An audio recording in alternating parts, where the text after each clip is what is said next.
Now, here at home, we have a major development in our ongoing testing trust investigation. This involves two Lubbock financial advisors and their San Antonio counterpart.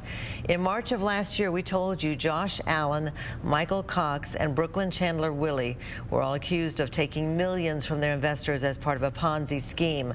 Investigative reporter Shaylee Kidwell just confirmed that Willy has pleaded guilty to multiple federal charges. Shaylee. Karen, today in San Antonio, Brooklynn Chandler Willy pleaded guilty to 6 counts of wire fraud. She also pleaded guilty to 4 other charges, including aggravated identity theft and conspiracy to commit wire fraud. The case is set for sentencing on Monday, September 28th at 9 a.m.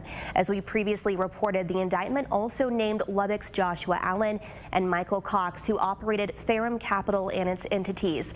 They have pleaded not guilty. Their trial is set for August, with any potential plea agreements due July 31st. These financial advisors are also facing multiple civil lawsuits that claim they talked their investors into a multi-million-dollar Ponzi scheme.